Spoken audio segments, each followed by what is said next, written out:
Hey everybody, welcome back to HitPoint, a JRPG news show, an anime news show, a niche news show, a show where Baku and I will talk about anything and everything that catches our interest. We broadcast live every single Sunday at 7 p.m. Central, 8 p.m. Eastern Time. We'll be answering questions and comments from Super Chats at the end after we preview trailers, talk about rumors, and do basically whatever we want. That's kind of what we do here on our show. Hey, isn't that right, Baku? You nailed it. Oh, You did man. It only took until March. Yes, yes. But you did it. Oh man. And it's like our second or third week in a row we're streaming exactly at our correct aforementioned time. It's wonderful. Correct timing. Oh man. Hey, Baku. Been a little bit. How you been, buddy? Tired, very tired, but otherwise in good spirit. Yeah. Well, hey, I'm friggin' tired too, man. I love your shirt, by the way. Where can people get that? I got it at a HitPoint, like over at the shop.superderekrpgs.com. That's right. Yeah. Wow, I'm surprised you know about this. Yeah, it's this little known shop on the internet where you can get all the coolest merch.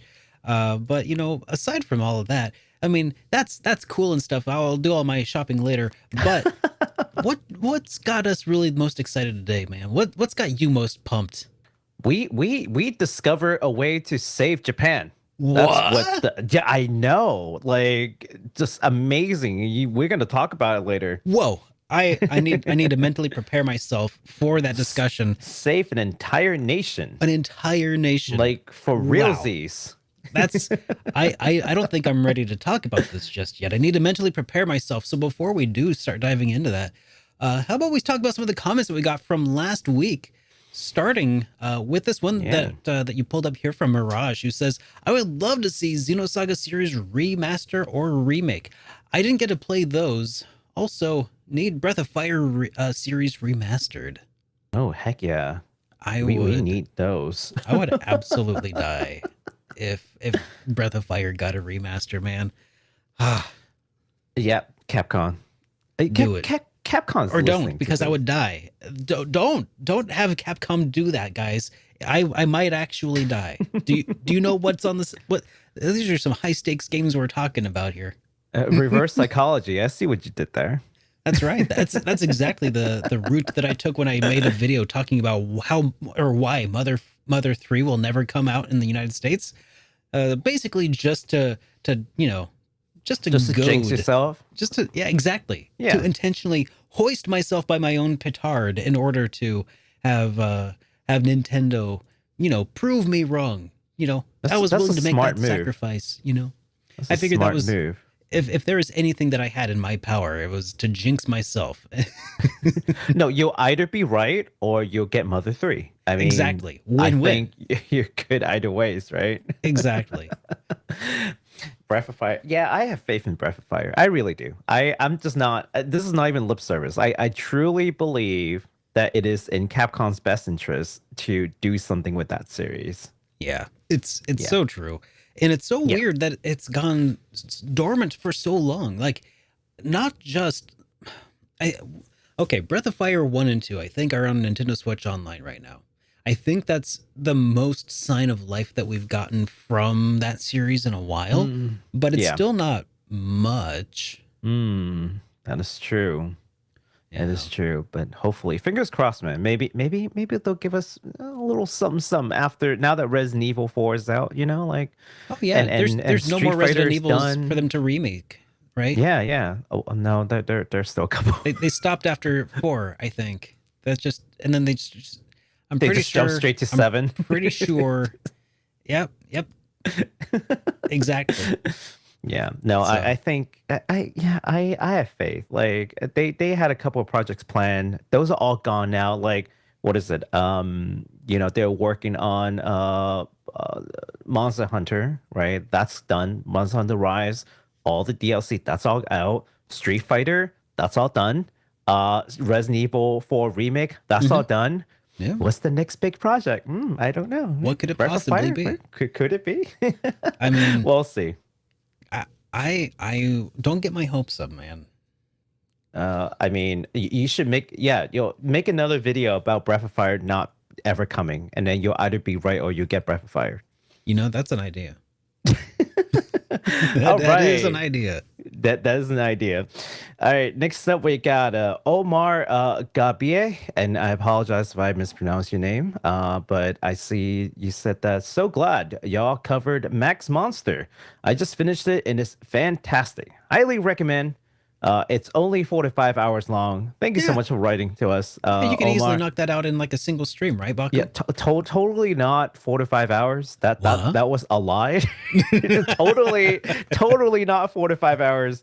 Okay, so I went in with the expectation that it's gonna be 4 to 5 hours per Omar. Yeah. And then it turned out to be like 9.5 hours. Oh, Now, granted, I was streaming and I was reading every single word and voice acted it out loud, doing different yeah. voices. Okay, Which, that definitely okay, cuts into that.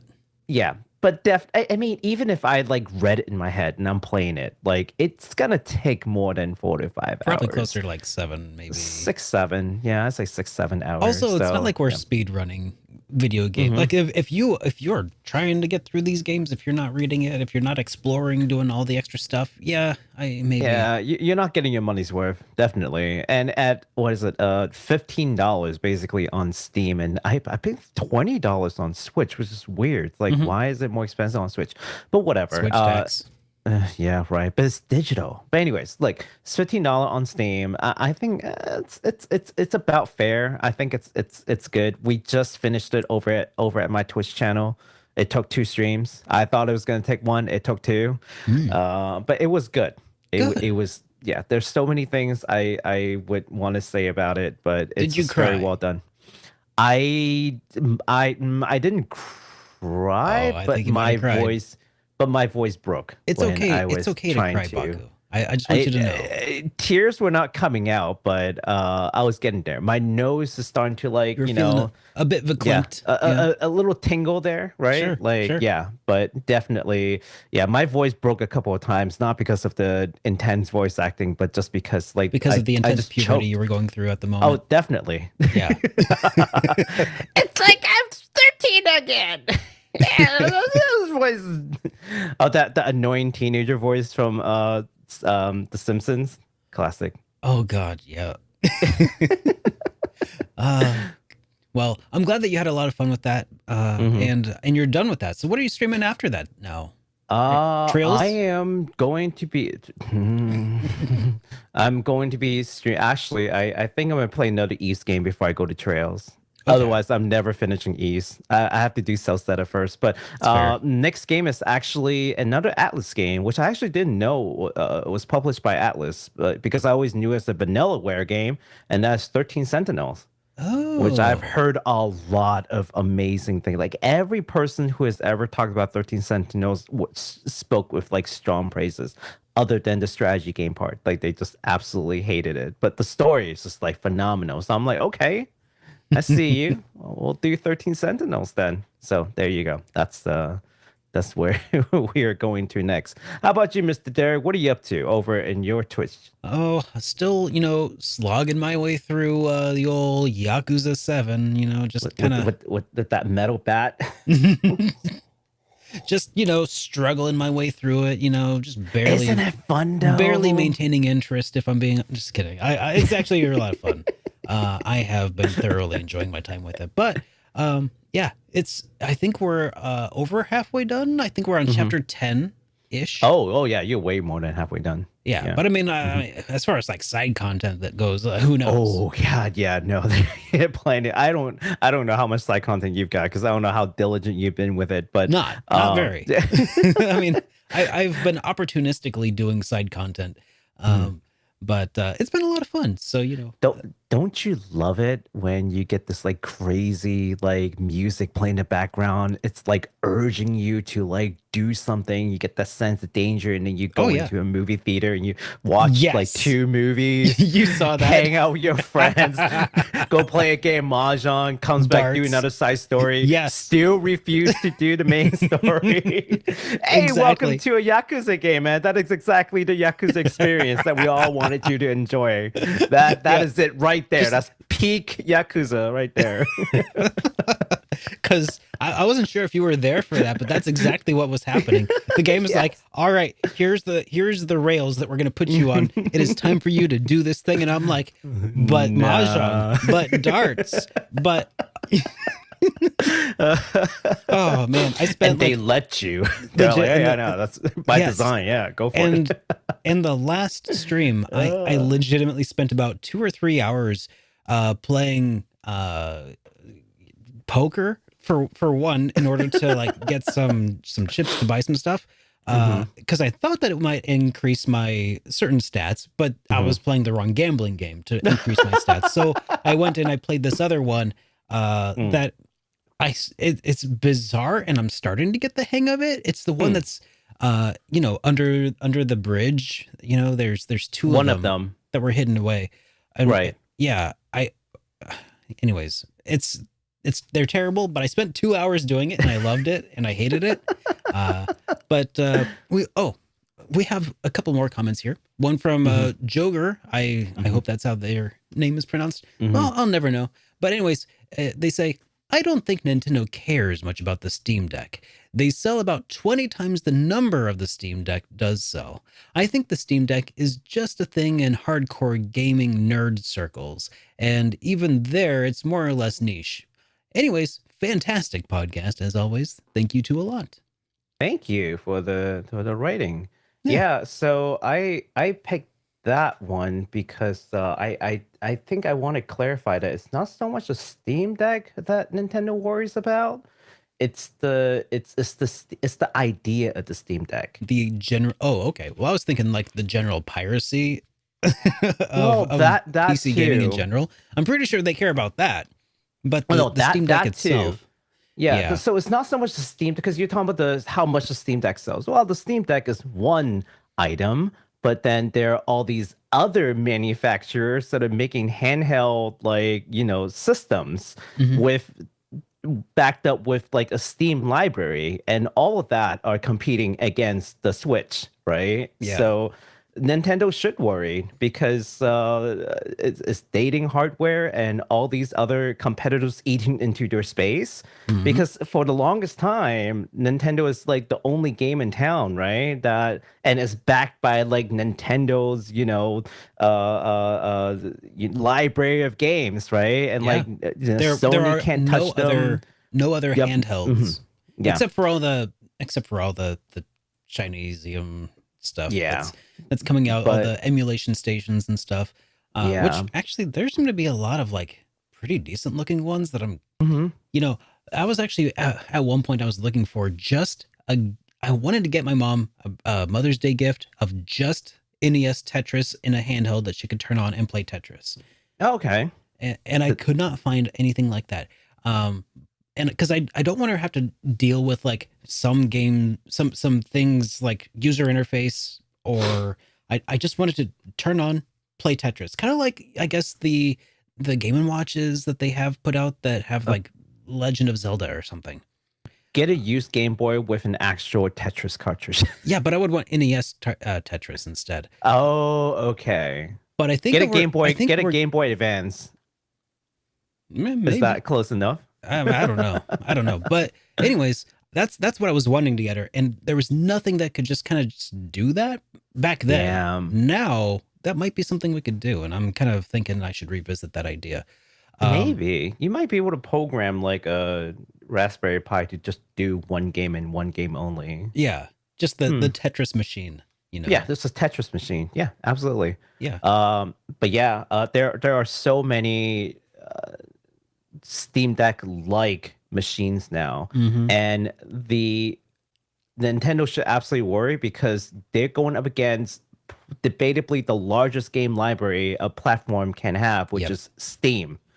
So Also, yeah, I mean, the they fact that have there are to so worry. many, the fact that there are so many alternatives and competitors should also, I think, be a pretty good indicator that it's not as niche as we probably think and take for granted. Yeah. I mean, some of the largest YouTube channels that I watch are PC gaming sub channels like Linus Tech Tips. I mean, they're Hmm. more general PC, but Yeah. heavily emphasis on the They gaming side of things, right? the only thing that Nintendo has, the two things Nintendo has right now that's going for them is Hmm. number one, price point, right? Yep. Nintendo, Not the by what is much. yeah, Switch is like 240 or something, but it's Hmm. like as a Steam Deck would be like maybe like $500. Like it's like so it's a lot, right? But Depends on price. the range of Steam because they have a few different trims, right? Yeah, but the price, but the point is that the price will go down over time. Like Hmm. as technology improves, you're gonna get a better machine for less, right? Yeah. And to the again, this just the Steam library, but to your point, now you can emulate it on these handhelds. So and there's very little Nintendo can do to stop them. So yeah, Yeah.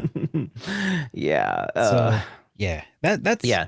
I think They that they Nintendo should should care. worry. They They they might should not. care. They might not care yet, but they will start to care when Steam eats a bit more of their lunch, I think. Yeah. So they should worry. Obviously, this is not like, oh yeah, well, this is gonna sink Nintendo. No, No, far no. from it. They're a huge company with more IPs than than other companies can basically only dream of. Hmm. So it's not like they're just gonna die, but they should do something about this. And I It's think that all they we're are. saying. I think Yeah. that they are. It's and they probably had been intending to for a while. I suspect that Mm-hmm. Yeah. COVID just kind of, threw a monkey Yeah. wrench into things all and that yeah. all that shortage definitely didn't help. So we'll see what they do next. I mean, I'm excited to see what they'll do next. I think that the whole point is just to address that. Yeah, Steam Deck doesn't sell a lot, therefore they shouldn't worry. No, not quite true. It's Yeah. not just the Steam Deck. But that's what I wanted to say there. Next up we got one from Lane 11644. It says, in regard to Baku's comment about Chocobo's mysterious dungeon, it did get a remaster on PS4 and Switch called Chocobo Mystery Dungeon Everybody, which I actually didn't know. And that this person had just finished last week.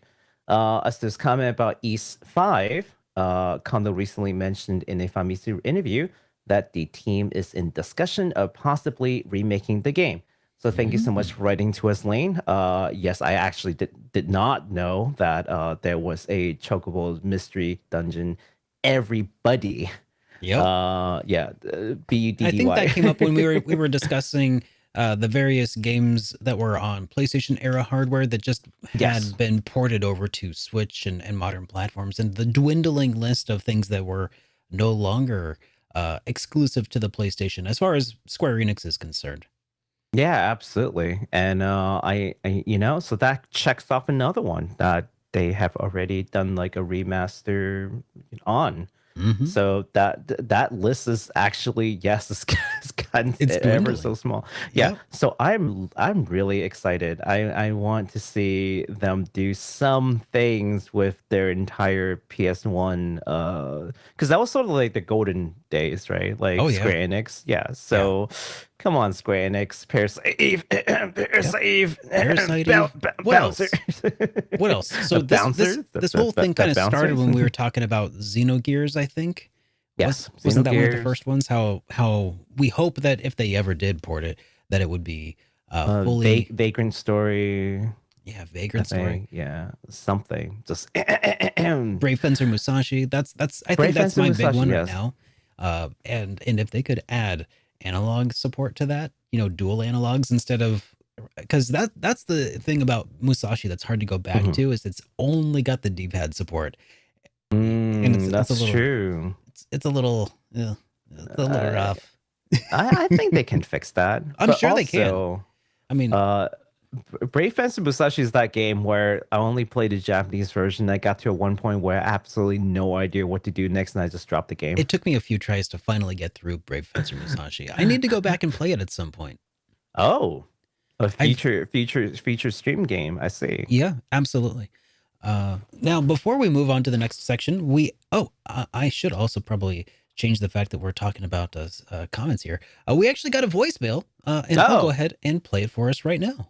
And it's a surprise. Hey, Baku-san, this is Matthew Money, longtime fan of the show. I just want to do like a little PSA for the fans out here, especially the video game collectors, people that collect physical video games, and especially Baku. Really look into this after I say something about it.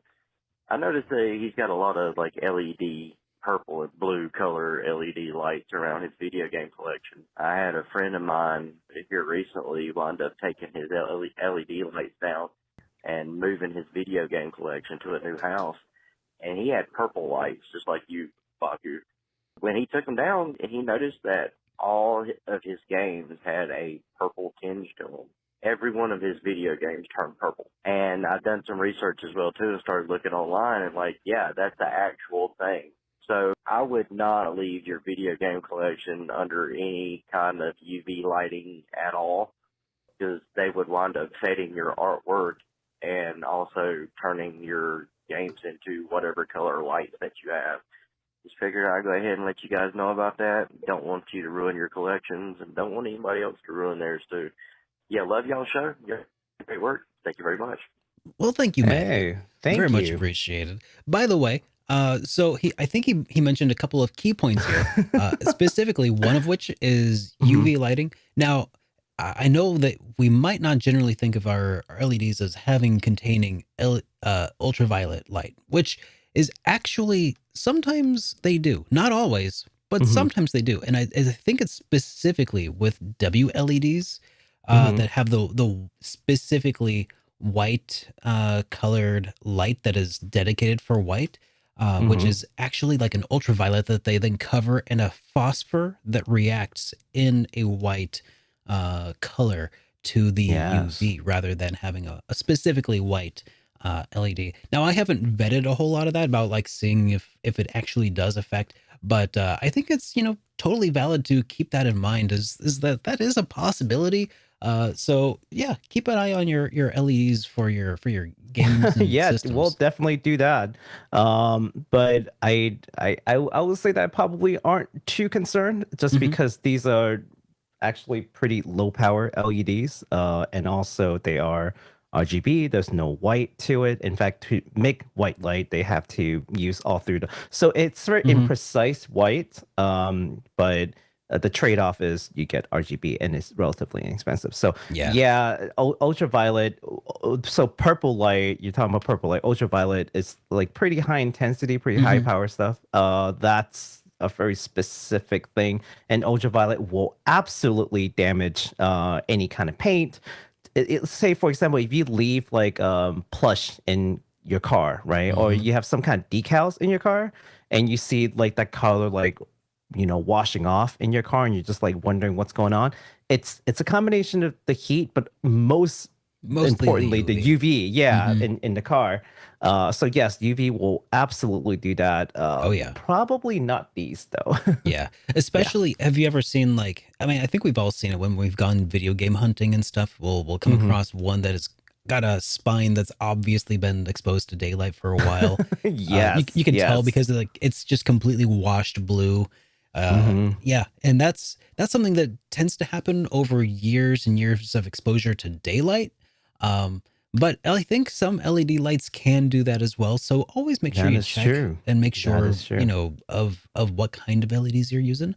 But also, I think it's worth noting that the lights behind Baku, those aren't actually illuminating your video game collection, are they?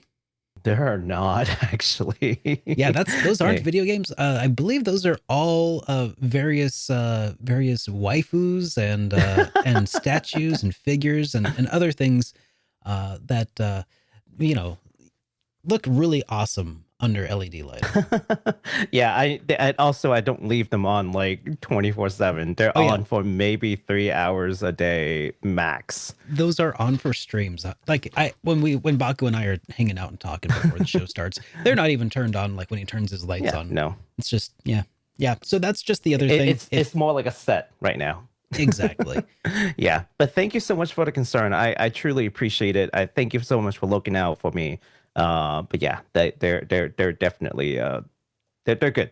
Oh yeah. Yes. So thank you. Thank you, Matthew. Very much appreciated. And if anybody else has any PSAs they'd like to provide, or any other comments or questions that they'd like us to respond to, please be sure to leave us voicemail at 785-337-3805, and we'll have you on the show next episode. Thank you again, Matthew. Thank you, Matt. All right. Shall we get the show on the road? I suppose we shall. I'll go ahead and change the section here to talking about, oh gosh, what is this? Updates? Yes. All right. We're going to be talking about this a couple of times, but we'll start here. Resident Evil 4 Remake. Man, that game came out swinging. Like, if you've seen the reviews on this thing, like, it's pretty impressive. The other game, the other big game that came out, of course, was Ryza 3 on the 24th. And what game was that again? LTLA Ryza? I was just so taken by Resident Evil, but okay. Yeah, no. So, I'm thinking that Derek might, I don't know, want to play Resident Evil 4 because it's just such a highly acclaimed game that, I mean, how could he ever miss out on it? It's his favorite genre. He loves horror games. Yeah. I just think that Derek should play Resident Evil 4 Remake. I don't know. I mean, if you agree, I think you should shame him on Twitter. is only ever, a few months away. Yeah, only in October. Yeah. Right? I mean, why would I play it any other time of year, right? Are we saying that we might touch the game in October? No. But go ahead and continue what you were saying about Resident Evil 4 here. Shaming Derek on Twitter. But anyways, yes. So speaking of Resident Evil 4, since it's released, Capcom actually also announced that the Mercenaries DLC will be coming in April 7th, which is a game mode that came from the original Resident Evil 4, where you basically do like a time attack kind of thing. You try to survive until like a copter rescues you. And it was kind of a fan favorite. Now, as to how much this DLC is, well, it's going to cost you absolutely nothing. It's free. Oh, wow. Ooh, yeah. Good guy Capcom once again with the free updates. I love it when they do this kind of stuff. But yeah, it'll come in April. It's fine, but they'll give you some time to finish the main game. And you probably need to finish the main game to access this mode anyway. So if it's anything like the previous game, that is. So yeah, the Mercenary mode is coming in April 7th. Awesome. Well, yeah, that's all the update we got for released games. That's right. So it brings us to upcoming games or releases that are coming out this week, starting with the Voice of Cards trilogy. Yes. Square Enix is packing the Voice of Cards into a single release as a trilogy. It will include the Isles of the Isle Dragon Roars, the Forsaken Maiden, the Beasts of Burden.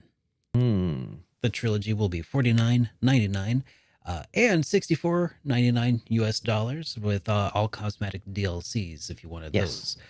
So 50 or 65 if you just want the extra 65 sparklies. Yeah.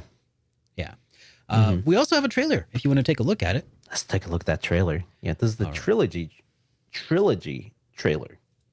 A mouthful. This is a game that I think, Derek, you might enjoy. Yeah, I think we've talked about this a time or two. A couple of times. I think that we've talked about this ad nauseum a few times, in fact, but it definitely has the look of a game that is like a card-based RPG, but it is not. It's just not. Yeah, we've been corrected a couple of times, so we'll just we'll just make sure we say this now, so we don't get yelled at again. It is a game that has the aesthetics of cards as like being part of what they do, but it is not necessarily related to the gameplay. Yeah, it is not a card game. It is. I think it's actually a turn-based RPG. So, something that Derek might enjoy. I've heard the writing was actually really good in it. So have you not get played over it? I have not. It's a Yoko Taro game that you have not played? It is a Yoko Taro game that I have not played. What? I know. Is it because of the cards? It's because of the cards. Yeah, it's just so much reading. I'm just like, oh my god, it's so much reading. I know. But you know what? Yeah. I don't blame you, and I know that that we get it. It's not a card-based RPG. Yeah. But something about it does just seem to lack a certain, I don't know, non-card looking thing to it. It's very wordy, but like like I said, I've heard the story is actually really good. So at some point I might get it and just, I think it's on the Switch, right? It's on the Switch. Yes, it's available immediately on PS4, Switch, and PC via Steam. Yeah, so I might just get it on the Switch because, I don't need to get this on the PS4. I can get it on the Switch. I can play it on the go, That could be one of those games where you just pick up, play a little bit, put it away in a ride. Yeah. Yeah, it was kind of made to be consumed in small chunks, right? As it started out as a mobile game. No, it did not start off a mobile game. No? No. This was. I think this came out on. Oh, was this just PC initially? I want to say it was PC initially. It's been a while, so don't like. Weird. Okay, I don't know why I got it stuck in my head that it started off as a mobile game, but definitely not. Yeah, definitely not. Although disregard. I feel like this could be on a mobile device, and I'm not sure why they didn't do it. Actually, it would be pretty good on a mobile device, this game. Like some of our viewers who, can't necessarily get a console, like if this was sold on a mobile device, this actually could be pretty good. Well, somebody in chat says that a mobile version just released. So oh, interesting. Yeah, well, there you go. I think it's a great game on the mobile device. Yeah, so if I were to play it, I'd probably get it on the Switch, honestly. Yeah. But I gotta get that physical. Too many things to play. I think it's digital only. Oh, well, never mind. Yes. But I mean, it will be perfect for the Switch because then you can switch between the games without switching cartridges. All right. Next game we got is coming out tomorrow. As a matter of fact, the gorgeous Metroidvania game 9 Years of Shadow is coming. And we can take a look at the trailer just to remind us how pretty the game looks. All right, because I've kind of forgotten how pretty it looks. So let's take a look at that now. It's a pretty looking Metroidvania. Oh, God, you travel with a bear. Yeah, that is some intensely beautiful pixel art. Yeah. So you get like different armors that you can wear, and it changes your movements. And it kind of reminds me of like some games I played back in like the Super Nintendo era. Like I remember, I remember playing certain games that's like that, where it's like a Metroidvania. You get different armors, and you can like have different kind of like traversal like abilities. I think there's another game that does something similar to this, which was like a Mega Man ZX, I think. Okay. And that was something similar to that. So I think it's a lot of fun. Plus, you know what what this game actually just reminds me of, and I don't think I said it last time, but it reminds me of Saint Seiya. Oh, okay. Yeah, it's just it just looks like one of those armors from Saint Seiya. So I was just like, this looks really good. But anyways, look, the art's amazing. It's coming out tomorrow. So if you guys like Metroidvania, I think you should definitely take a look at it. Now, I've read online that there are mentionings of like a Switch version coming, but I couldn't confirm this on the developer site. So take that with a grain of salt. It will be available on Steam for sure tomorrow. Switch version may or may not be coming. So if you're looking forward to playing on a handheld, which actually that would be another good game to play on handheld. I mean, yeah, for sure. Yeah. I mean, I feel like the Switch is just really perfect for low power requirement indie RPG or indie games in general. Honestly, it is just an indie powerhouse. When it really is, which is wild when you consider. I think especially how indie games for the longest time, Like it felt like they just kind of came out of nowhere around 2005-ish. I remember when the Switch or the Nintendo Wii first was announced, and they started having these things called WiiWare, and I'm like, what the is a WiiWare? And it Yeah. was Nintendo's way of saying, independently made video games. It's like, what am I supposed to do with that? Like back then I didn't understand, like, what does that mean to be an indie game? What does it mean to be WiiWare? What did any of it mean? And now it's kind of interesting how, like, that was my first I guess introduction to indies back then, with like Little King Story and stuff, and now just how big the scene has grown. Yeah, absolutely. And I mean, it's kind of perfect because indie games tend to be small in Mm-hmm. size. They Yeah. tend to be low power, and they tend to be designed for short play sessions, Yeah. which is perfect for a handheld like the Switch. Yep. So Exactly. yeah. I was gonna say, and the fact that indie video games tend to be low power fits Nintendo's hardware to the T. I was just thinking about that as I was writing even today's hit point stuff, and I was thinking back like on a lot of the indie games that we've covered, and they basically either are Steam exclusives because they just don't want to deal with consoles, because there's a whole publishing thing that they don't want to deal with, Yep. or it's on PC and the Switch, and basically nothing else because the Switch Because is so Nintendo's done a perfect. really great job of also making it accessible. Their publishing fees are generally more accessible to a lot of young, smaller studios. And if your indies is really polished and passes the Nintendo Sea of Quality check, they might even put you in a Nintendo Direct, which they Maybe. have done for a couple of indies. Yeah. So it's and now you're really known, right? So I would see why. I don't imagine, honestly, I don't remember like a Sony experience like showcasing indies. Have they? They might have. I just don't remember it. So Yeah. maybe they did, but for the most part, it's like, oh, look at this really cool game, like Wo Long or something. Like, look at this amazing cutscene and stuff. But yeah, good on them. For sure. All right, let's go ahead and move along to the next section here, because it's really just those two games that are coming out this week.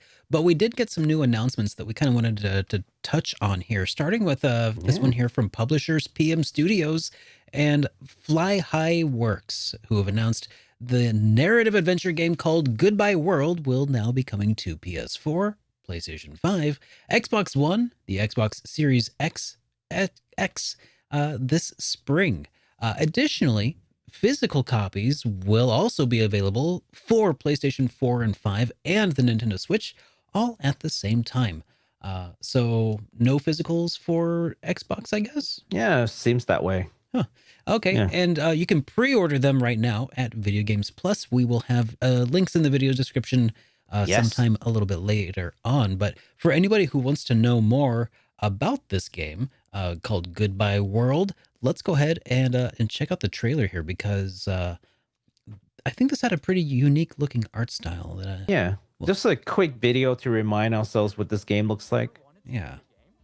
So basically, it's a story about two girls who met in college, and they decided to make games together. And the games just aren't selling, and so Yeah, they that's just right. kind of have to make a choice in their life. Like, and part-time jobs is just not paying the bills, and they're just Yeah. struggling. Mm-hmm. It's pretty cool. And it's got like a bunch of different video game aesthetics built into it. That's so cool.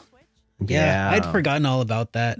I'm glad that we watched that trailer to get a little reminder, because I'd completely spaced it. But yeah, you can immediately play the game right now on the Nintendo eShop and Steam, because it's an indie. Yes. You see? It came out on Nintendo and Steam first, and then all the other things follow when it does well. And I assume that it's doing okay, because otherwise, why would they bother with the physical edition and what? Because that's additional investment, right? So Yeah. I think the game might actually be pretty good if they're willing to do all that. Yeah, We'll see. We'll see.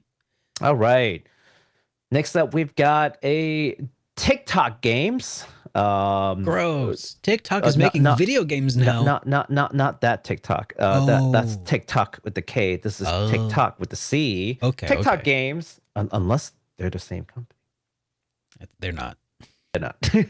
Yeah, TikTok Games announced their take of wrestlers in RPGs called Wrestle Story, which should not be confused with Wrestle Quest, which we had previously covered. They're two completely different games that happens to have wrestlers as the theme, and they're both RPGs. Yes. This is different. This is something new. So we can take a look at it real quick. And okay.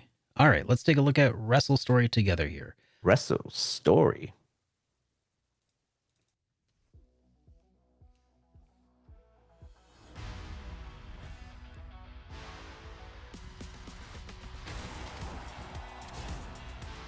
A world of pro wrestling. We had the same reaction to that. So it looks like you play as actual wrestlers in this one, whereas like Wrestle Quest, you play as like toys. Toys, yeah. In a wrestling toy box. toys, but this is yeah. Well, any kind of toys, so I remember, like just any kind of like action figures. Oh, okay. And they all want to be like, wrestler. They looked like wrestling action figures Some from what I remember, are. but maybe you're Some right. are. Yeah, some are. Because I remember talking to the dev, they're like, oh yeah, it's not just wrestling figures. And it's like G.I. Joe figures and like all kinds of action figures. They all want to wrestle for some reason. This looks like they're actual like people, wrestlers in the world. Yeah. So I don't really know what the story's about, but it looks pretty cool. Okay. Well, that's Wrestle Story. This is Wrestle Story. Yes. Yeah. Story. Story. Not Quest. Story. Not Quest. Story. Yeah. So how do you tell the difference? Wrestle Quest is 2D and is pixel arty. This one is kind of like 3D-ish. Like, so, you know, the aesthetics is a little different. But definitely still got that like wrestlers fighting on the ring, turn-based kind of gameplay. So it's only comparable in that sense, but they both look interesting as heck. So there's no release date on this yet, and it has currently been developed on for the PC. So as soon as we get more information, we'll let y'all know. All right. So I see the Baku has lined up the topics so that I would have the opportunity to express my love for my favorite genre once again. This one coming from publisher Shiro Unlimited and developer Atelier QDB comes a psychological horror adventure game called Decarnation. Players will explore the real and metaphysical worlds to find not just keys needed to battle inner and outer monsters. Monsters. Yes. My favorite. Your favorite. Developers cited 2D adventure horror and survival horror games from the past eras, as well as cult movies from Satoshi Kon and David Lynch as their inspiration. So I'm kind of curious about the 2D adventure horror and survival horror. I wonder if this is at all inspired by Sweet Home. But you know what? We're going to have to find out because the game is called Decarnation, and we're going to watch the trailer right now. Yes, let's do it. Actually looked really good. I'm curious as to what you think about the pixel arts in here. So far, it's lovely.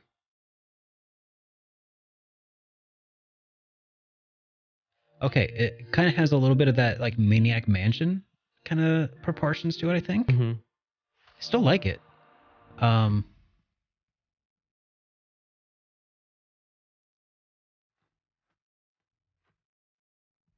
Yeah, French.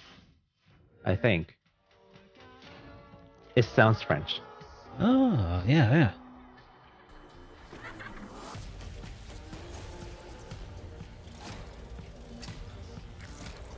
Good. I like the animation. Yeah, it is beautifully done. I might actually want to play that. Oh yeah, your favorite genre, your favorite arts. I mean, I'm not into, every horror adventure game. Not everyone. But I am into French horror adventure games, apparently. So, Only the French ones. yep. Yeah, no, this one actually looks really good. Survival horror. So let's see. How would I pronounce this? French adventure survival horror. Fash games. Fash games. Yep. Yep. Fash games. That's Yep. that's how it is. That's my jam. Let's go. So this game is coming out sometime. If you are also into fashes, not just fash games. Oh my God. If you're into fash games, you can look forward to it coming out in May on Nintendo Switch and Steam. There you go. Yep. There you go. Yeah, there that you game go. looks amazing. All right. Speaking of horror games, this one is not really a horror game, although I think some people have seen the anime and has gotten nightmares from it.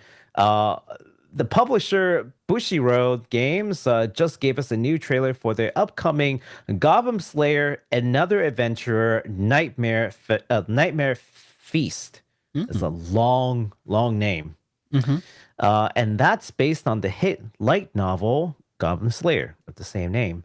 Mm-hmm. So for those who are initiated to the Goblin Slayer story, it is based heavily on the D&D game, although not explicitly said. Characters don't really have a name. They're kind of just known by their like class. So like Goblin Slayer is the character's name. Okay. Yeah, and when they go into like a dungeon, they would check with the party, like, okay, how many skills do you have left? How many items do you have left before they tackle like the next room? Try to get like an initiative.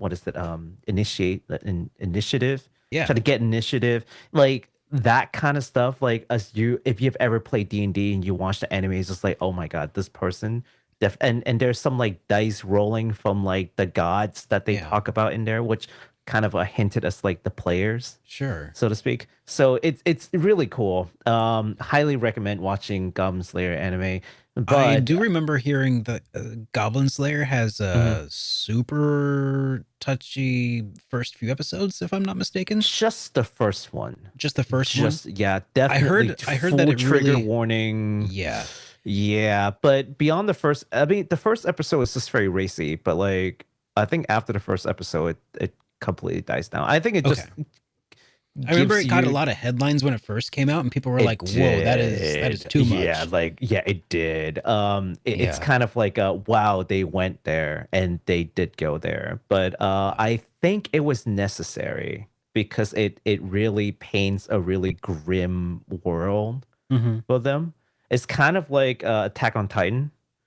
There's also a pretty grim scene that you get in the first episode, but it sets the stage. Like that's the world you live in. So the rest of the world makes sense. That's the first and last I had heard of Goblin Slayer until now. So let's go ahead and take a look at the trailer here. So it's Nightmare Feast. Is it this one? Yes. Okay. It is this next one. Okay. Yes. Let's check this out here. So they had a short trailer before, but there were no game visuals, and also they didn't announce that there is worldwide release. But since we're looking at it, you know that there's some news about worldwide release. Still no English trailer though, so this is full Japanese, but you get the idea. You can still see some gameplay in here. Okay. Yeah.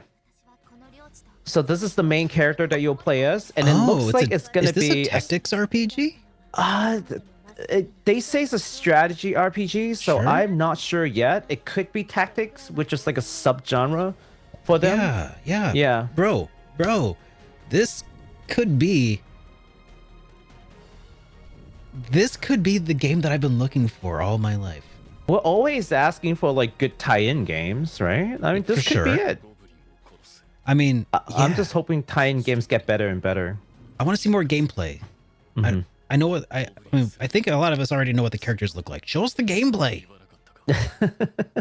I think it's still maybe a little too early. This is just the initial like proof of concept kind of teaser. Yeah, I mean, there's like the initial announcement, which is like a 10-second thing. Yeah. This is more like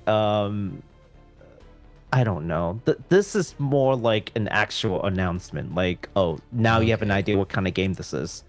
It's still very early, though, but they do think that they can create this and release it by winter. So, as you can see from the trailer just now, in addition to the regular cast of characters like the high elf archers and the priestess and Goblin Slayer himself, you do have quite a few new characters to the party, like the guild master that you saw in the very beginning, and that's like the main character of this story, and like the blood princess that you also saw in the trailer just now. So like it said, it's coming out on winter, and originally I wasn't going to talk about this because I just thought that they meant releasing in Japan in winter, right? Yeah. There's no English trailer. However, they do have an English website, which is indicative that it is coming out. And on the English website, it says coming out in winter. So that's the reason why we're talking about it, even though there's no English trailer right now. When there is a better trailer and when they give us an exact date, we're definitely going to come back and talk about this. Yeah, because that little snippet of just the 16-bit style looking isometric RPG, like that had me going. Let's see. This more is of a that. true teaser. There you go. That's the word I was trying to go for. It's like we had the introduction. Sorry, you had the announcement trailer. Like we're doing a game. Now this is like truly a teaser. They just gave you a little bit, just a taste. That's it. That's all you get. But yeah, we're waiting for gameplay trailers for sure. For sure. All right. So next up, we have another tie-in trailer to talk about.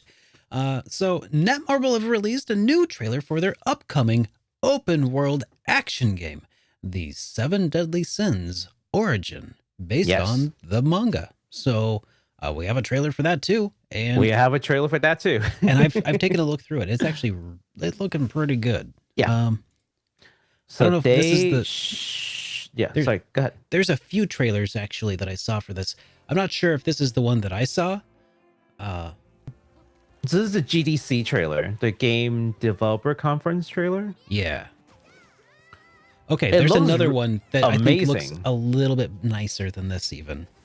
Oh yeah? Uh-huh. Here, I'll see if I can pull it up. They're randomly speaking Korean too. Are they? Yes. Like just now.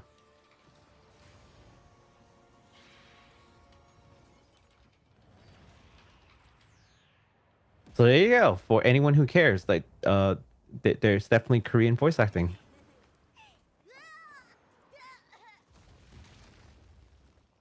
Wow. So I've not actually watched or read the manga or the anime.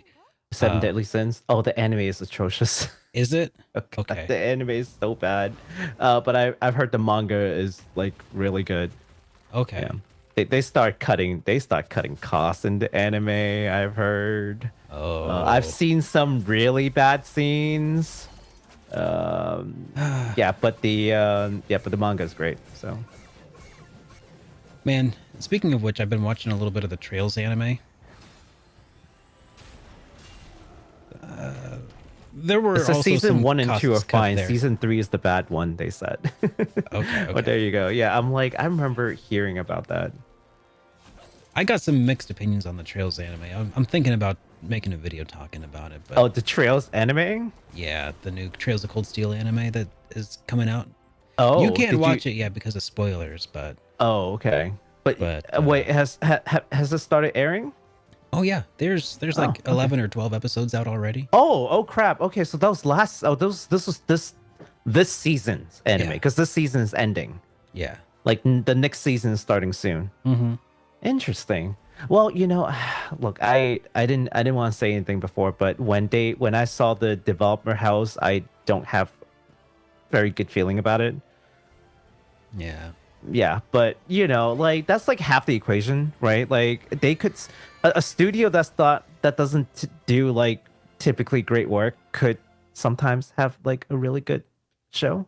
But Yeah. we'll see. Yeah, I don't want to talk bad about it. Like I haven't seen it. So Oh, sure. yeah. Here, I was actually going to throw in the other trailer to watch real quick, if you don't mind. Okay. Yeah, go for it.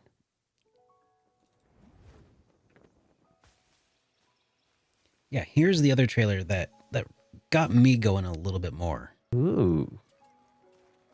Oh, the town.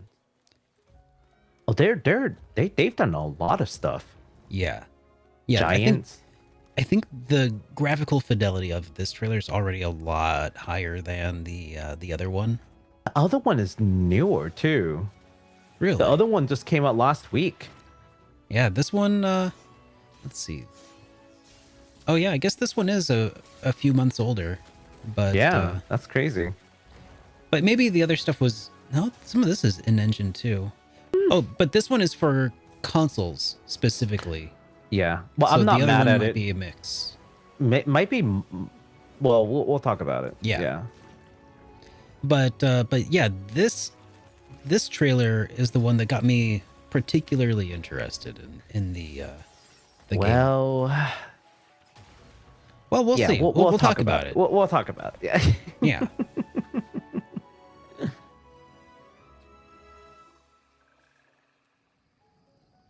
But I mean, like, some of that just looks so clean. Yes. It's really nice.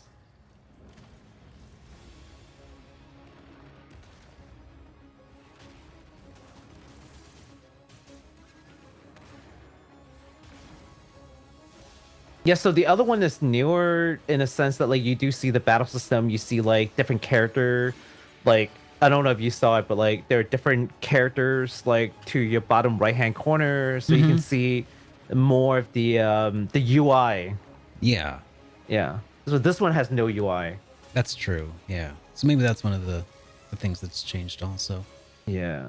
I'm guessing a lot of these were also like pre-rendered cutscenes that we're watching play out. Like that. Yeah. Like that's obviously not an engine. I mean, but it's pretty, that's for sure. Oh yeah. Oh yeah. So, absolutely pretty. So that's one of Seven the things Deadly Sins. I had to make sure we checked that out. So that's Netmarble, who's putting out Seven Deadly Sins Origin. Not a whole lot about this game is known at the moment, but it is currently being developed for consoles, PC, and mobile devices. So if you are stuck in a location where you're unable to play, things on console or PC, then that might be an option. Now, the only thing that gives me pause is the fact that it's by Netmarble, which now who is Netmarble? I've never heard their name before. They typically make mobile games. So, okay. If there's a chance, not a non-zero chance that this is going to be a free-to-play game. And if that's the case, I'd be a little mad. I'd be a little upset. But then again, there's a lot of you out there who likes to play, free-to-play games. So there's that. I'm just not interested in free-to-play games. Yeah. I mean, so here's the thing. I've seen a lot of comparisons to this to Genshin Impact, as a possible, like free-to-play, cross-platform, including mobile kind of game, with, some really beautiful looking art, so yeah, if you're tired of Genshin Impact, if you're just so you played so much of it, you're ready to look for something else, this could be something to look at. Could be an alternative. Yeah, could maybe be a competitor. It could be or maybe it could also just be something else. Who knows? We don't know. There's not really much that we do know about it at this time, except for that's kind of what Netmarble has done in the past is, free to plays. So we'll keep an eye out. Yeah, that's the only thing that really gives me pause. But so we'll preface it now that there's a non-zero chance that this will be a mobile game that is free to play. But so don't get too excited unless you want to play a free to play game. Then get excited. Perhaps the smarter way to say that is it's probably a mobile game, but there is a non-zero chance that it is also not free to play. So we'll see. I would like to, pay to play, like pay to own. Yeah, pay to game. own. That's what a concept. Yeah, what a concept. Let's move along to our next section here, talking a little bit about some industry news, huh? That's right. We don't have that many new games coming out, but we do have a good amount of industry news that we can talk about. Starting with let's see here. Oh, I switched the order, but did you want to tackle this one? Yeah, I kind of did, but Okay. Okay. Now I accidentally swapped it. So let's talk. So let me go here. Okay. So Nintendo just released the Breath of the Wild Special Edition book called the Explorer's Guide digitally for free on their website, and we'll list the link down the description below. So this is the limited edition book that came with the original Breath of the Wild back in 2017. So if you couldn't get your hands on it, or you just couldn't afford it at the time, or for whatever reason, maybe you want to get the PDF version of it and just print it out or something. I don't know, but cool. Look, I actually have that, and now I can, if I want to look through it now, I don't have to crack the spine on mine open and actually look at it. I always hate that. They always give these limited edition books, and I'm like, I don't want to crack the spine, so I'm just like, barely with my white gloves on. I'm like, I don't want to get my oil on it. Just like, gotta open it a smidgen. Put your smartphone in there and take a picture of each page a little bit. I'm peeking into the pages, oh, I think I see this. Okay, yeah, next page. Well, that's really perfect. Now, for everybody who can't afford to get the Nintendo Switch version of the upcoming release, that have the PDF of that art book already, now you have a PDF of you have a matched set. That's wonderful. That's right. That's wonderful. Yeah, we'll leave the link in the description down below. Oh, geez. Okay, so I'll talk about this next portion here, and this one comes from NIS America. They have uploaded the first 2 chapters of 3 and 9 in English. Now, those are Roman numerals for anyone who wants to know. And I'm guessing that might be, stuff that contains possible spoilers. So just, if I'm reading between the lines here appropriately. Anyways, which details the backstory of Nadia and Swin, 2 characters that will be introduced in the upcoming game called Trails to Reverie. Reverie, rather. Never heard of that one before. Yeah. I've Trails into Reverie. That is something, huh? Oh, yeah, that's a thing. Yeah, I think I might have heard about that somewhere. Right. Now, given that there are 10 chapters available in the Japanese Falcom site, it is safe to assume that we might end up getting about 8 more chapters coming to the NISA site here in English. Now, Maku, you did add a little something here. Did you want to go over that? Sure. So I actually went to the Japanese site. I used a text extractor to get the Japanese text out, because you can't. It's like an image in a way from the website, so it's not like you can just copy and paste. Yeah. Nothing you can't do with a text extractor though. And then you put in a ChatGPT, you can technically already translate the other 8 chapters on your own and read it. Just saying. If you really can't wait for Nisa to do the translations, the Japanese version is out there. You can just translate it with ChatGPT and just read it. Although, and it's super easy to do. It takes 2 minutes to set up and run it. Isn't it absolutely wild how much ChatGPT has already changed our lives in a few short months? It's insane. Yeah.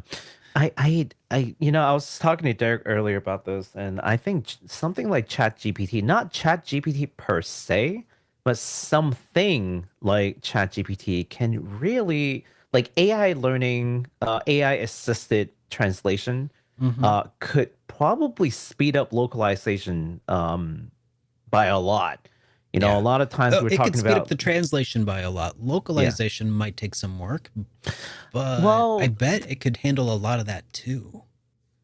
Yeah, I mean, with machine learning, possibly you can train it to do certain things, right, that we don't really think if you of. Train it on an appropriate data set of previous things that you've done, and give it, say, I wanted to use something in this style, Oh my Hmm. gosh. Yeah. Yeah, Yeah. You could like probably, you know, if yeah, you there's could some probably do some established incredible work.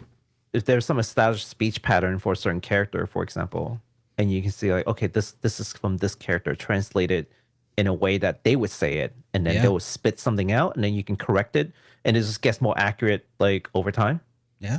That's the nature of like AI learning. So yeah, absolutely. And people complain about like Nisa not translating quick enough, not localized quick enough. Oh, maybe Falcom, but like this could speed things up. So, and for other localization efforts as well. So there's some implications to AI assisted like translation localization. So and so we're just kind of seeing that now accessible to us. It used to be just like accessible to like tech firms. Now you could just go and just do it yourself, pretty I much. know. Isn't it Yeah, just so that's the crazy crazy? part. Yeah.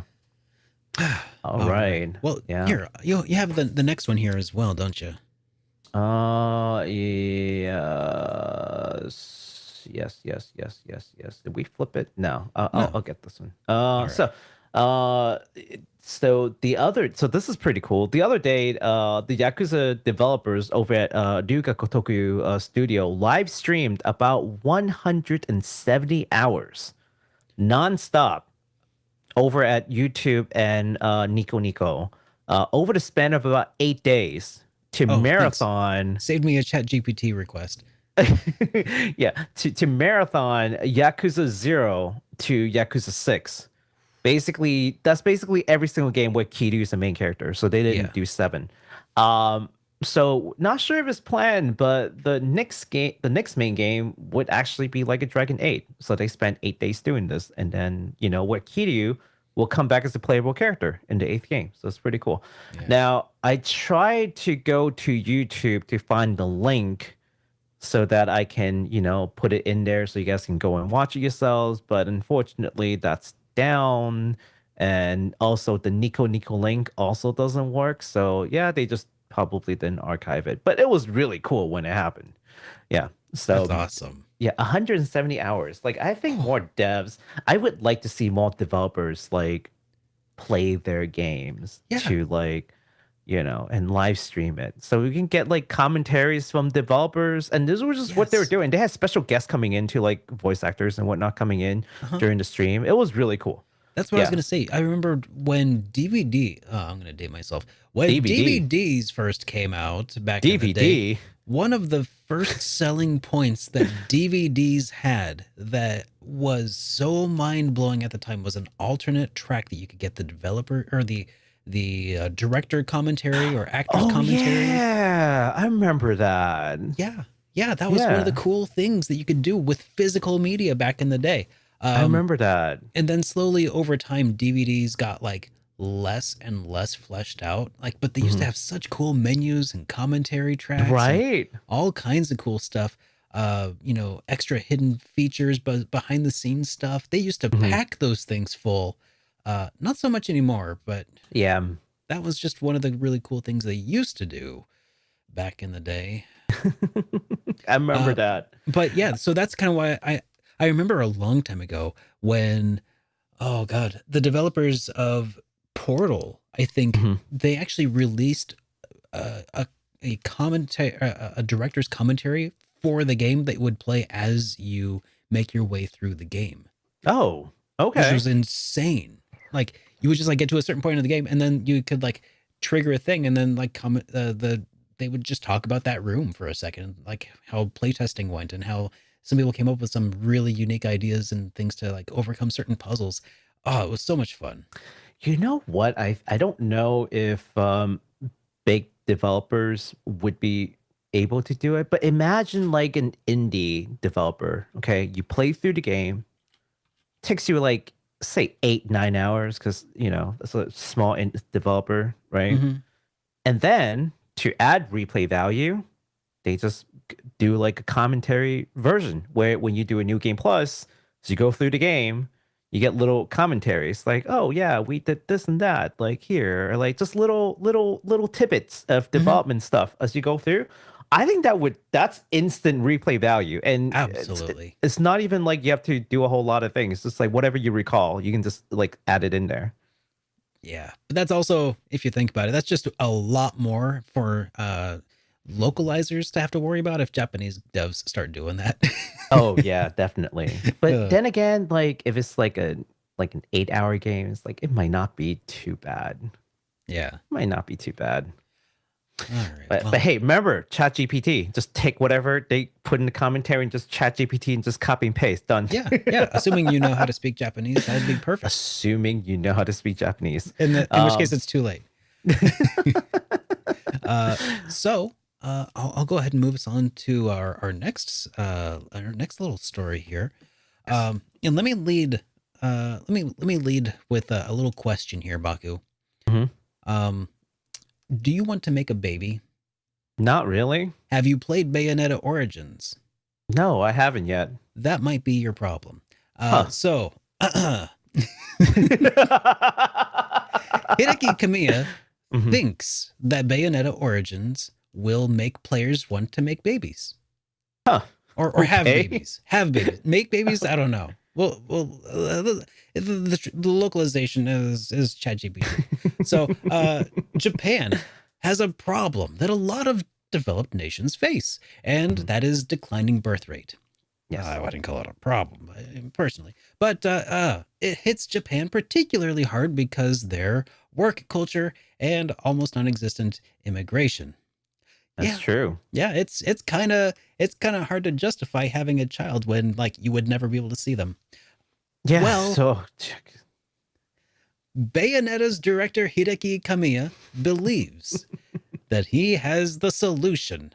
And that is by having people play Bayonetta Origins. Okay, I'm gonna stop here for a moment because I'm gonna ask some more questions. Okay. All right. So the main question is, everybody in chat, what do you think is the mechanism that they think that this is going to take? What's the working mechanism at play here? Is it just that how is playing Bayonetta Origins going to make Japan start producing more babies?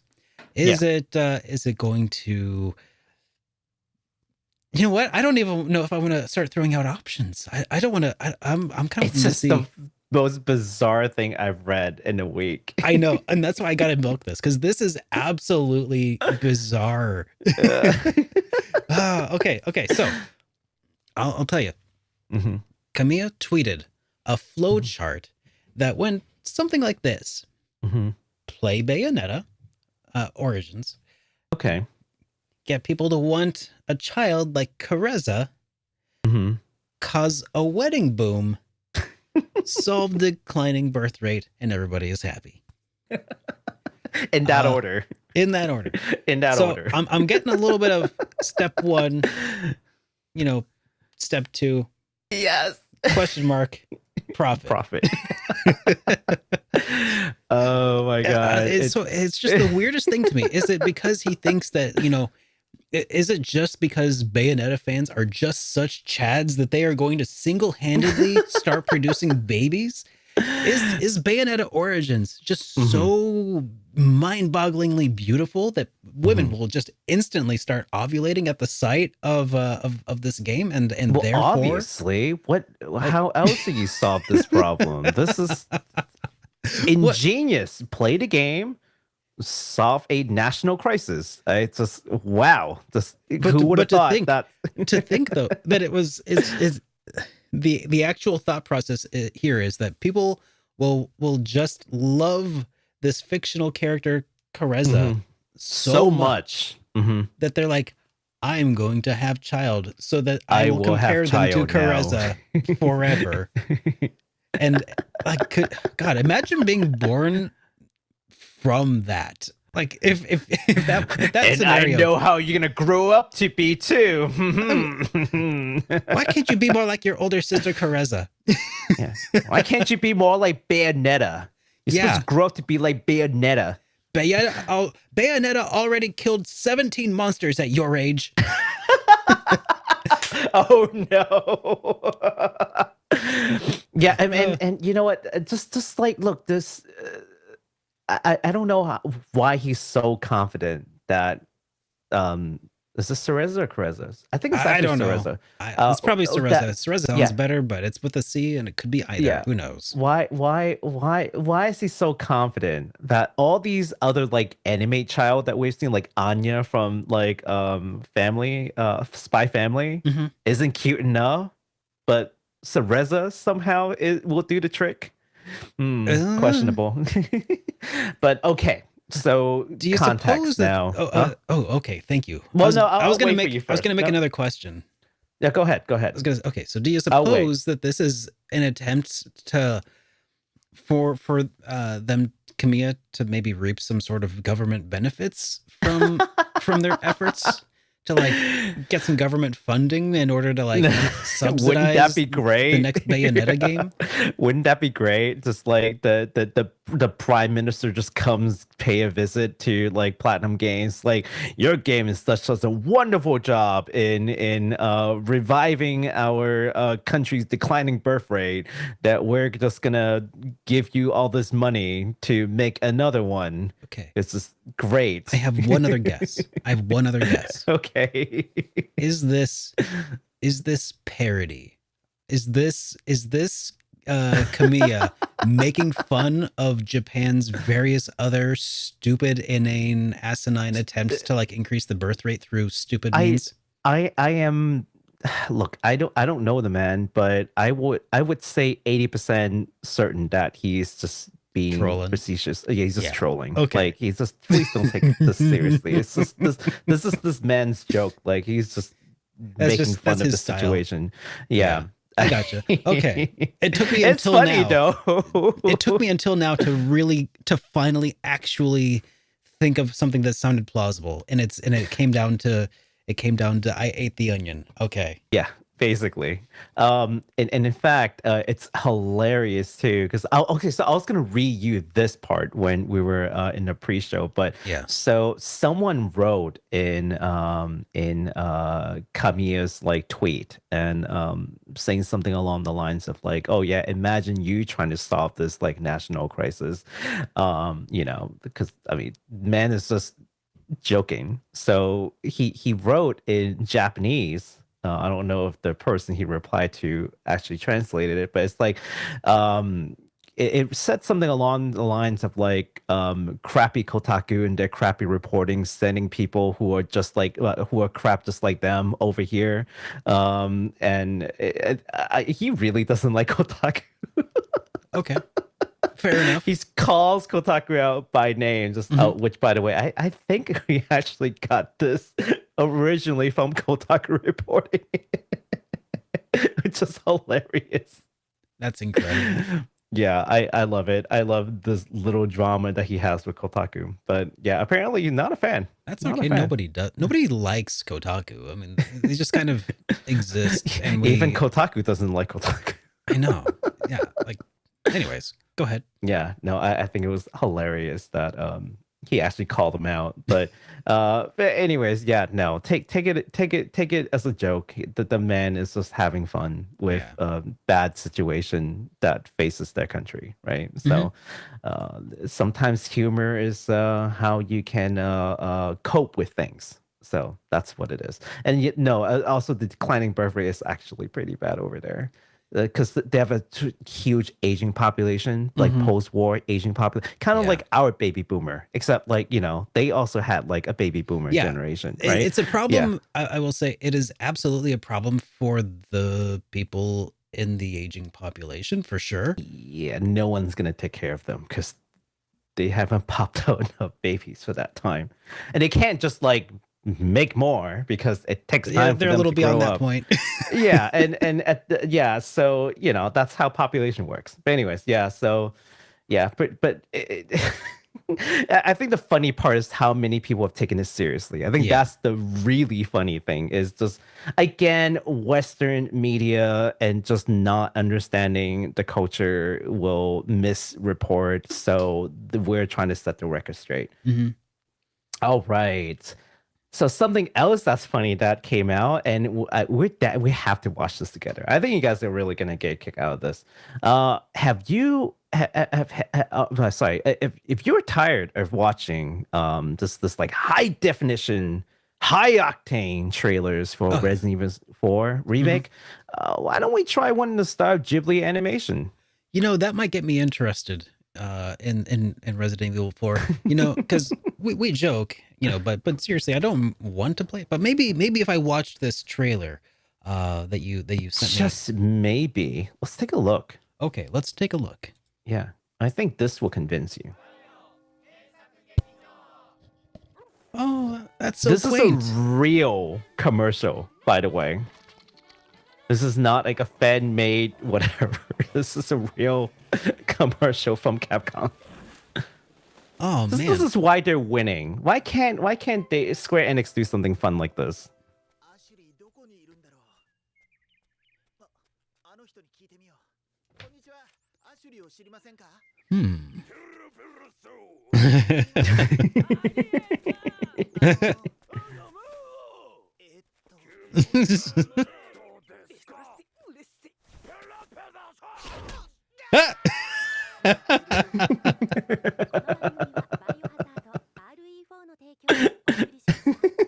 There you go. All right.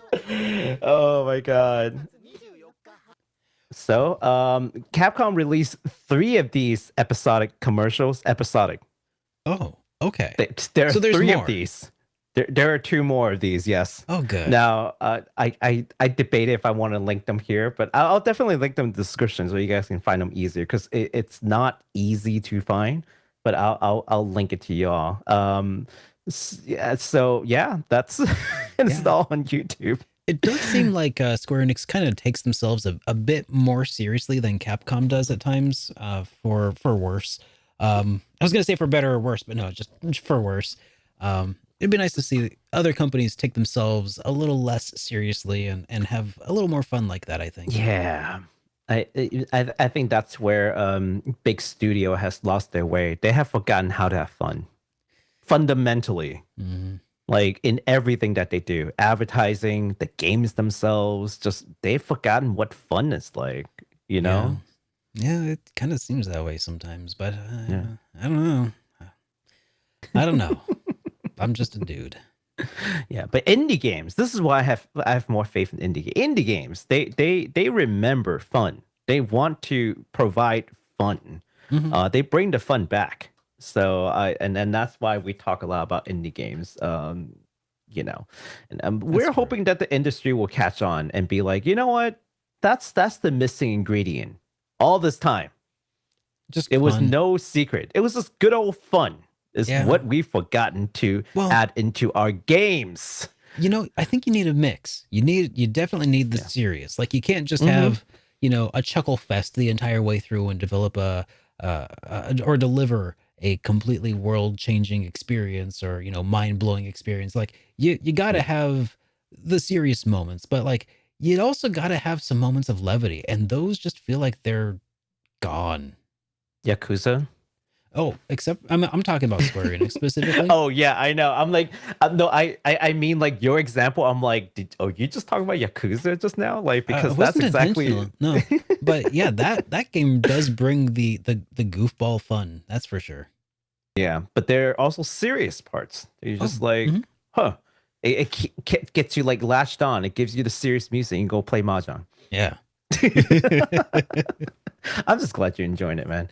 But anyways, yeah. So that is that is where we left it off. So that basically concludes our industry news. So yeah, awesome stuff. All right. Well, let's go ahead and move on to fan and community projects. Unfortunately, I don't have a section title for that, so that's okay. So we're just gonna stick with this for now. Yes. So I can start this off. So yeah, you know, speaking of Resident Evil 4, this story actually relates to Resident Evil 4. So this is a man by the name of Albert Martin. Now, he's one of the Resident Evil fans behind the Resident Evil 4 HD project, which he started, I think, with someone else back in 2014. So what that project does is it basically puts like a patch onto the PC version of Resident Evil 4, and then it has all these like upgraded assets and what have you. Okay, cool. So it's kind of a mod project that they worked on from 2014. And in fact, it just got released in 2022. So they spent like 8 years. It's like a passion project. Wow. Yeah. Crazy, right? So and when you go to the website, which we'll also link in the description, Albert actually included some exciting news for his career endeavors. He actually has been hired by a company called Night Dive Studios. And for anyone who has never heard of Night Dive Studios, they actually specialize in retro remasters. So, pretty cool stuff. Like, whenever, one of these fans, like, for example, like Geofront gets used, in actual, like, official translations, and these really passionate fans gets into the industry doing what they love, that's worth celebrating. So, good job, Albert. Congratulations to you. Wow. That's super cool, for sure. That is super cool. Yeah, and I'm really hoping that, like, companies, big companies will look at these projects and look at it fondly and just be like, this is a chance to get a passionate fan who is into a franchise, who is talented, and maybe bring them onto our future endeavors. Man, that'd be sick. I mean, you don't do it all the time because maybe they just don't have the qualification, right? Maybe there's just something wrong with them. It could happen. But, maybe consider it, right? So this is a pretty good case. Now, on related news, speaking of Night Dive, I didn't...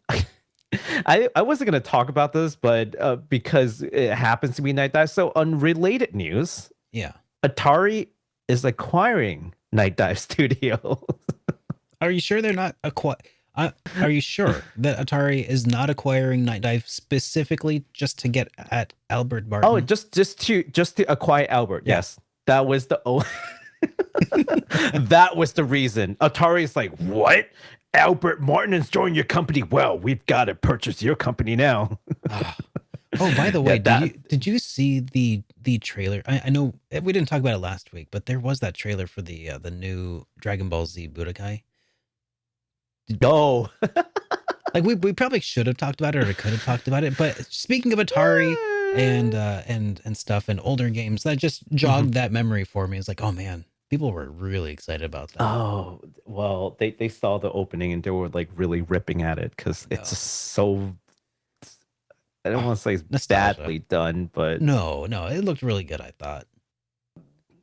I was excited. Not according to people on Twitter, apparently. Like they were just people on Twitter hate everything. That's what they're on Twitter for. That is true. That is true. It's like, I feel a lot of hate today. I need to get on Twitter to talk about it. So according to Atari, they are buying Night Dive so that they can use Night Dive's proprietary technology and publishing capabilities to support Atari's retro-focused growth strategy, which in layman's word, basically Atari has a ton of retro games that they want to modernize and release. So yeah, pretty cool stuff. All right. Yeah.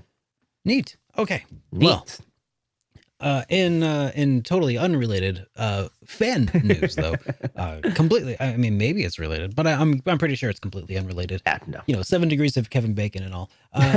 Elden Ring speedrunner beats the game Blindfolded in just over 2 hours. When you weren't sure if people were even able to do crazier things in Elden Ring speedrunning community, someone managed to do it even crazier. Yeah, it's a speedrunner named Pennick, who just proved to us that he can beat the game faster than all of us with a blindfold on. Yep. Then just over 2 hours on Twitch. There's a link to it in the description and stuff. He says, how much of this game do you have to play through an entire game? Glitch and all. I know. Blindfolded from start to finish. It's got to be absolutely nuts to be able to do that. But it's bonkers. Blindfolded? Blindfolded. Yeah. I can imagine all the other speedrun efforts, right? Like you have all your senses. You can, you can use a lot of glitch. It will take a lot of practice, but I can imagine how that's doable. Blindfolded though, you can't see anything. I know that. You have to memorize how many steps, How good is the long you press blindfold? a thing. I don't know. I don't know how. Maybe we should question that. Maybe Like he maybe can still maybe see it's like things. blindfolded by like a cloth of like pantyhose or something. Like something like you could No, easily see through. I mean it looks like. Well, I saw the clip, which I will link also in the description. I mean it looks like one of those like sleepy time, like nighttime, like Maybe it's blindfolds. actually got augmented reality like goggles on the inside. Just it's probably not the case. But seriously, That's crazy. It's you know, bonkers, man. Just over 2 hours. jeez.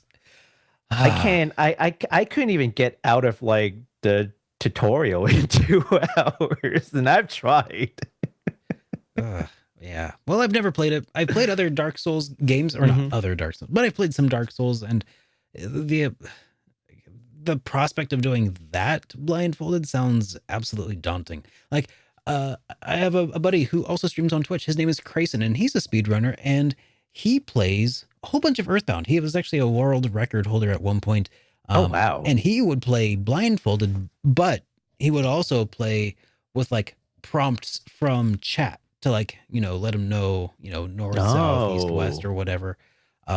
So I don't think that that's necessarily like the same. I mean, unassisted. yeah, Yeah.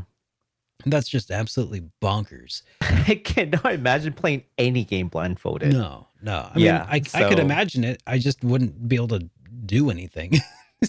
yeah, but that's some crazy achievements from just more folks in the gaming community. Yeah.